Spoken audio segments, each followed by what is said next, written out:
Welcome to my Syllabication PD. My name is Maite Larson, and I'm the reading specialist. I wanted to point out that down below I have my email for you to reach out to me. I'd love to co-plan, co-teach, model for you. So just reach out and we'll come up with a time that works best for us, for both of us. Before we start, I also wanted to point out that I have a link to my Wakelet where you can just access more resources that I have there about literacy. And please tell me what you think at the end of this PD. There will be a little short kind of what you learned, and then give me some feedback on how I can make my PDs more effective. As I said before, I'd love to work with you. And here's my email. Do not hesitate to reach out to me. Before we start, let's stop and think about what you know about syllabication. Go ahead and go to the QR code or click on this blue picture and it'll take you to my Wakelet where you will answer some questions. Before you do that, go ahead and pause the video, and then after you're done, hit play again and come back and join us for more.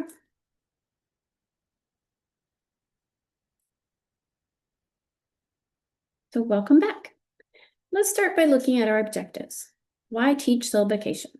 What are the 6 syllable types?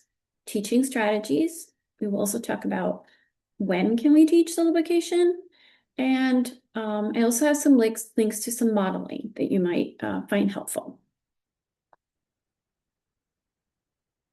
Okay, so why teach syllabication?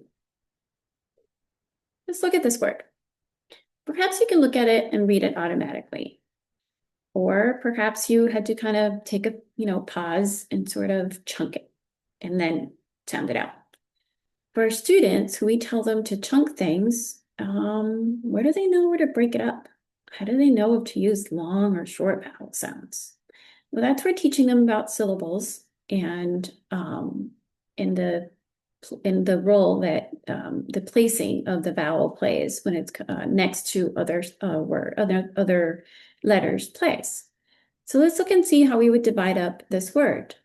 Tonsillectomy. We know here as readers, proficient readers,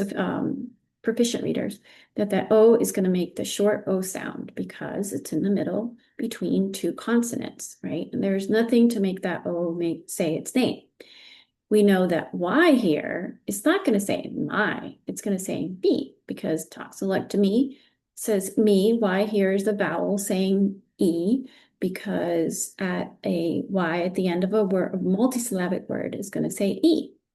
These are all rules our students need to learn.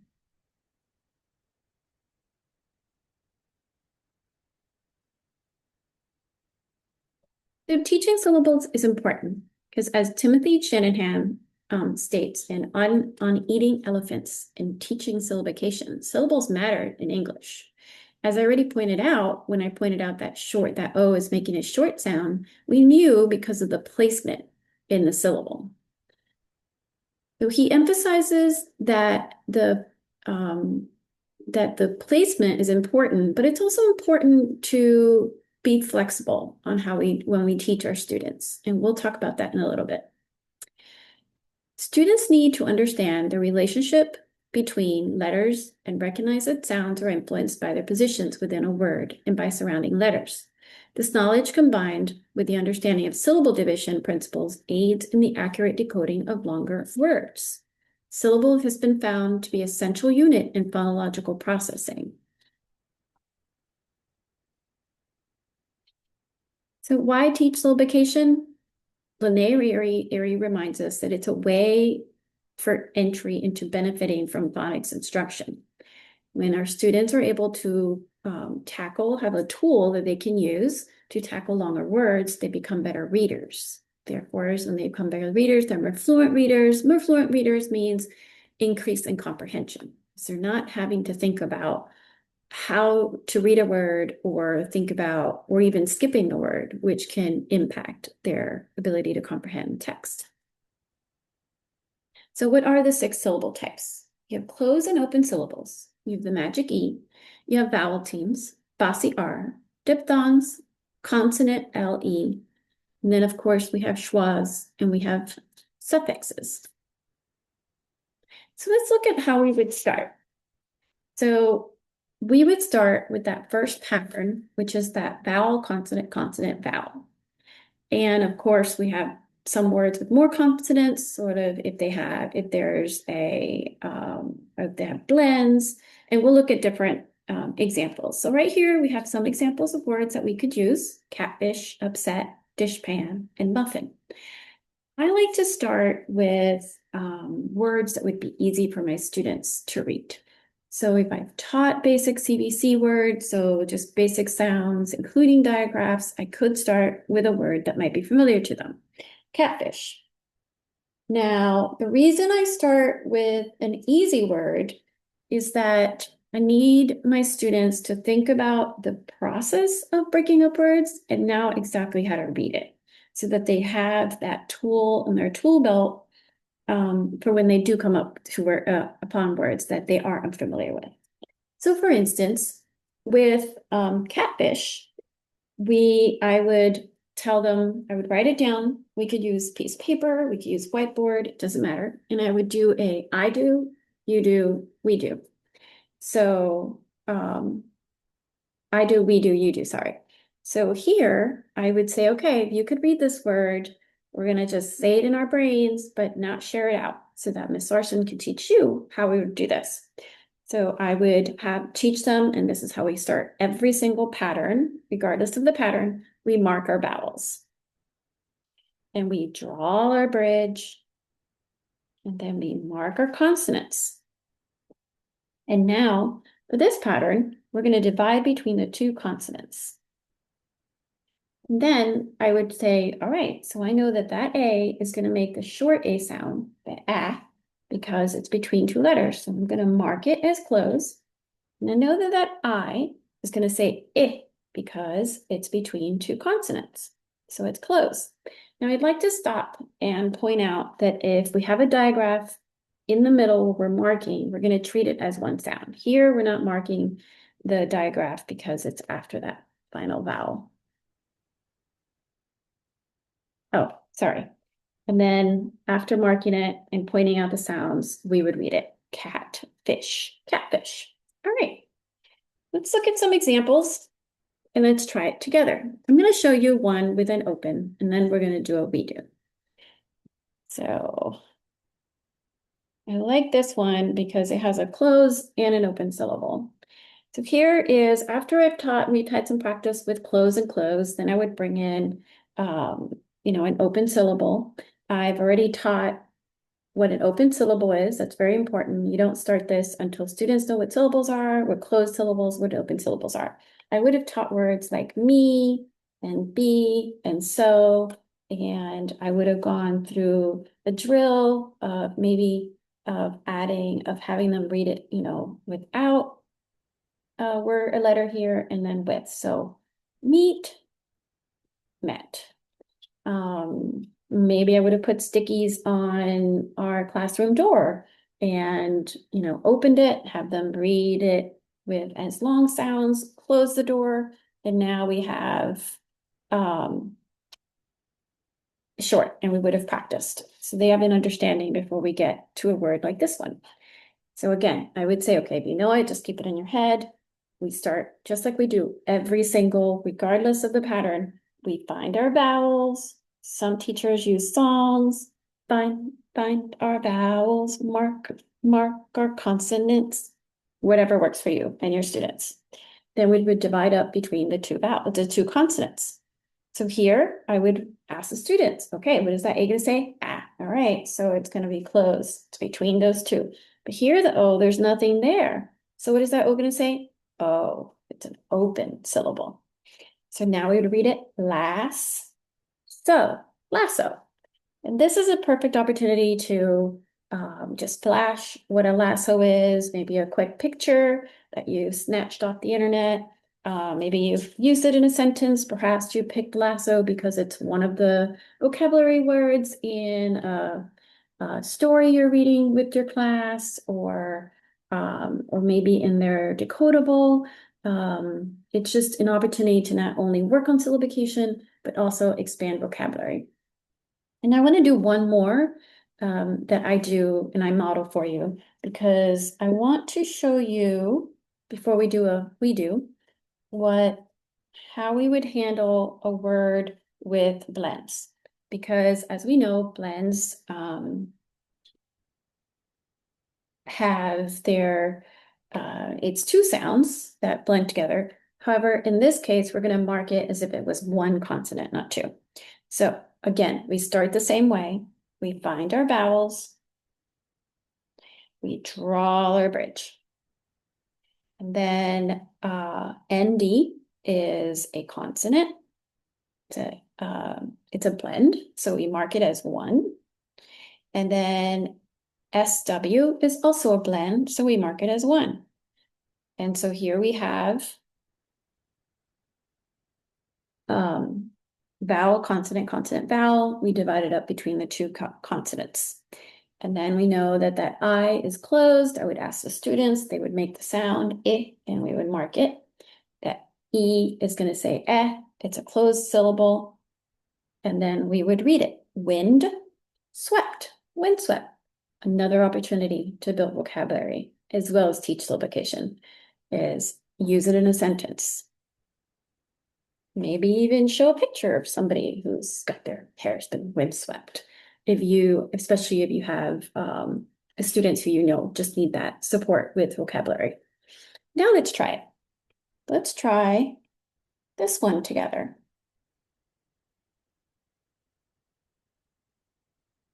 All right, remember, find your vowels. What are our vowels? Very good. That's right, mark it. And we're gonna draw our bridge. That's right. And then you're gonna mark your consonants, N and J. And then we're gonna do what? That's right, we're going to divide it between the two consonants. And you would then talk about, is that long or short? Short. So it's gonna say ah. Is that long or short? Long. Or sorry, it's open. It's gonna make the long sound. Open. That's right. So banjo. Banjo. Good job. And I apologize. I meant to ask you to get a piece of paper or a whiteboard. So if you need to stop and rewind and rewatch it, please do. Again, banjo is another one. Students might not be familiar. Perhaps you picked it because it was in a story. And this is an opportunity for you to flash a picture and increase that comprehension. Now, I want you to pause your video and try the last three that I have on here. I have handstand, Jello, and Crisco. And then when you're ready, come back and we're going to review all of these really quickly. All right, welcome back. Hopefully you had an opportunity to try these out and you didn't erase your answers, you still have them, so that you could see how you did. All right, so here's two that we did together. We did lasso and windswept together. But you did Jello and Crisco on your own. How did you do?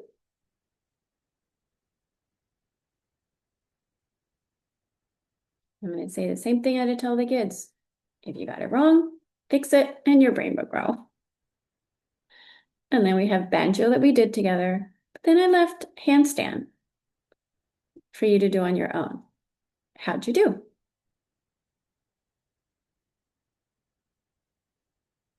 All right, nice. Okay, let's look at our next pattern. And here we have vowel, consonant, vowel.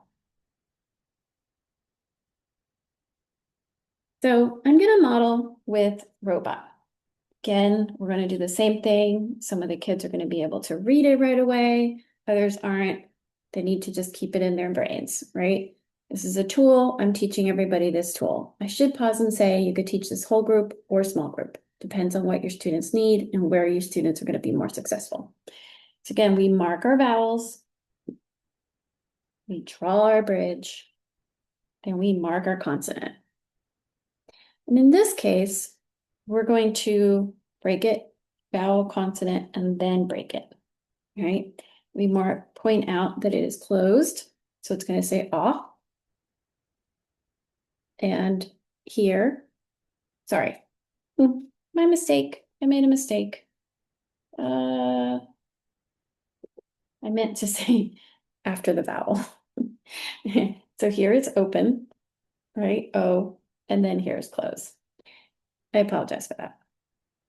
And so then we would say, okay, what is that going? O is going to say aw. What is that O going to say? Aw, right? So robot. Now going back to that mistake I made, which I meant to do after modeling that. I want to model what would happen if the students did do exactly what I had done initially, right? How about if they said, oh, Miss Larson, I would break it up here. I would let them go ahead and practice reading that.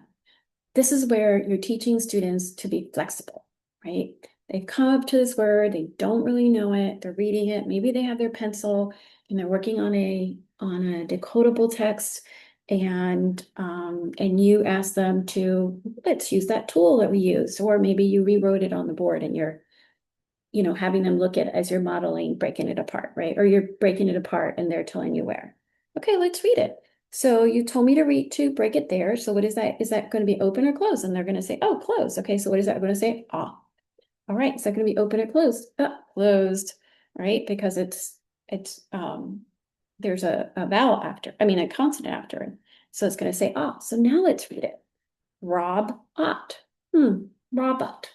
One of two things are going to happen. Either students are going to realize, oh, that doesn't make sense, but it kind of sounds like robot, and they're going to be close enough and be able to read it, or they're going to ask you to, or they're going to remark it and go through the process again. I've had both happen. And then, and then, um, and then correct it, right? Robot. Sorry about that. Okay. So I'm going to let you try hero. Think about when you're doing hero, I'm going to let you mark it, but think about what would happen if our students, after marking it, they divided it here. And then you the word her, O. Another opportunity for them to practice being flexible, right? With the way that they break these up. So go ahead and pause your video and try hero and basic, and then come back. So hopefully you paused, you had an opportunity to mark up your words, just to practice, and you had an opportunity to think about how you would help your students be flexible with where they break these up. So there's hero, and here's basic. This is a great one where students might want to break it up after the S, and then it would be basic, and basic wouldn't make sense. So they'd have to try again. Okay, let's try with magic E. Now, as I'm writing this, I want to share with you what I'm thinking is that when I've taught this to students, for a lot of my students, they really didn't need to do this for very long. Eventually, they were able to even try that being flexible, like we did with robot, just by looking at the word, right? Without having to mark it. Some students, as we know, just need a little extra time, a little extra practice, and that's okay. And they stay with it for a little bit longer. But a lot of students, even those in my tier 3, end up picking this up really quickly. And they ended up, in my experience, loving to even lead my class in it. I used to do it once a week on Thursdays when I was teaching 2nd grade, and my students loved taking turns being the teacher. Yep, just wanted to share that idea. All right, so again, we mark that's right, vowels, and we draw our, very good. Now notice I didn't go on to this 3rd vowel. So in this case, we would then mark our consonants. Yep, just like we did before. We would break it up. Here, yep, just like before, it's closed. So we would practice that I says it, right? Here I would teach them, just because they've learned the magic E and maybe they're still building that automaticity with it. So reminding them that that E makes that I say I, and we mark it as ME. And then we would say, okay, that says I, so let's read it. Dislike. Very good.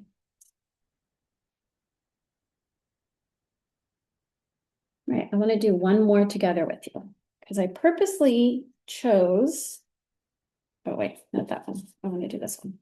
I purposely chose a word that would be more than just 2 syllables, just to see what it would look like when we're dividing it up. So here, our students came up to a really big word, 3 syllables. They're going to do the same thing we've been doing, is they're going to mark their vowels. And yep, our first vowel is O. What's our second vowel? Very good. Now, so far I've taught you, we've looked at words with just 2 syllables, so we've marked only 2 vowels. But here there's a third one we mark. And again, I'm not doing that last one. And that's something that is going to stay consistent throughout. And we draw our bridge, and then we mark our consonants and T. And then we mark our consonants and P. And then now we're going to break it up, right? We're going to look at this as V, C, C, V, breaking it up between our 2 consonants, V, C, C, V. We're going to break it up between our 2 consonants. All right, and then we're going to mark our, what kind of syllable is this? It's closed, it's going to say ah. What kind of syllable is this? It's closed, it's going to say eh. What kind of syllable is this? That's right, it's a magic E. And it's going to say A. Very good. Now let's read it. Contemplate. Contemplate. Very good. Again, a word like that, you would use it in a sentence. I'm not sure how often you would have that come up. This was just an opportunity for you to practice a 3-syllable word. So go ahead and pause your video, sorry, your recording, and try ship shape and compensate. And then come back and check your work. All right, welcome back. Here's this light that we did together, just as a reminder. And contemplate. Now check, how did you do with ship shape? Did you mark the SH as one consonant? Good. Compensate.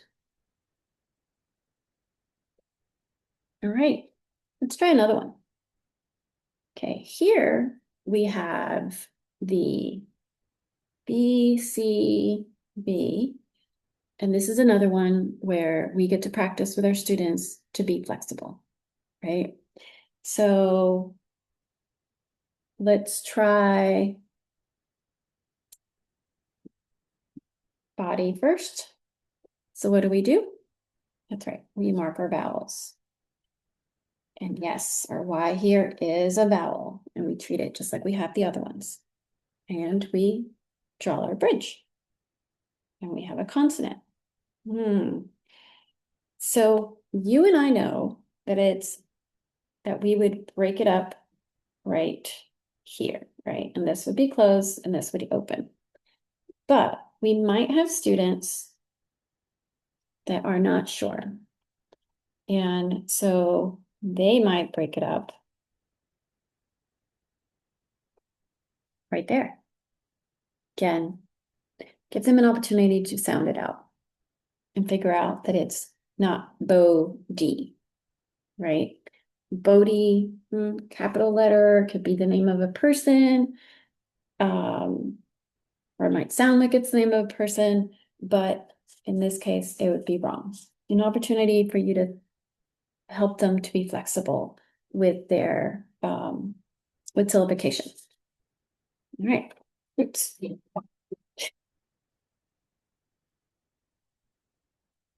Okay.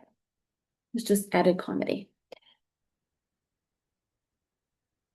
All right, let's try this one.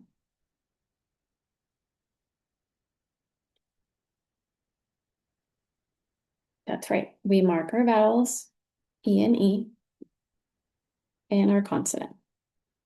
All right, and where are we going to break this one? Yeah, we're going to break it right here, right? And it's closed. That's going to say sev, close, n, seven. Right, so just because that vowel's at the end here in like this little marking doesn't mean that there isn't going to be a consonant. All right, so go ahead and try funny and duty and pause your video and then come back. So there is 7 in body that we did together. You're always welcome to come back and review the slides just to remember how we broke it up. And there's duty and funny. Notice that we treated those 2 N's as 2 separate consonants, and that's where we broke it up. Okay, now I want to show you this cute video. I want you to notice that she is the vowel here. You have an E, but then you have a vowel T. And so you're going to get to see how a vowel team is marked. She actually writes out V and then team. It's up to you whether you would have your students do that. I think it's just fine to write VT. And I also find that by the time students get to this, unless you have older students and you're teaching them at a tier 1 vowel teams, they might still need to draw draw out and mark. So I'm going to hit play and hopefully this will work. Hi, I'm Caitlin and I'm going to teach you a fun way to learn how to divide syllables and read them. Underline your vowels. Underline your vowels. Label with a V. Label with a V. Draw your bridge. Draw your bridge. Underline the consonants. Label with a C. Chop your bridge. Chop your bridge. I hope you have a fun time reading. Don't forget to label. I'm going to label open and vowel teams.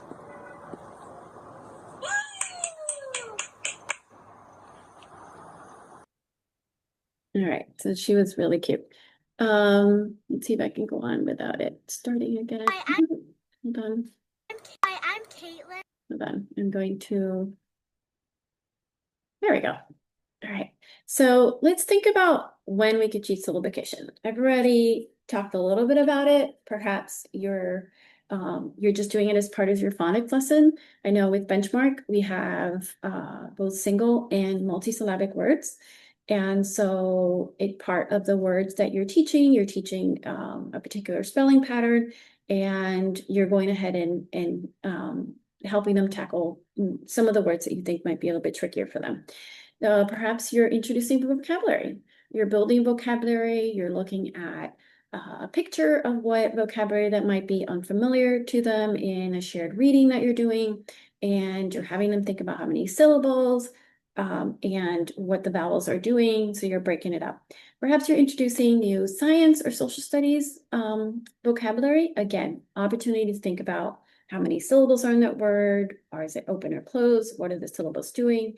Any opportunity you have, whether it's you're formally marking it up like we did, or you've already introduced it, the kids know it, and you're kind of talking about how you would break that up and practice reading that word.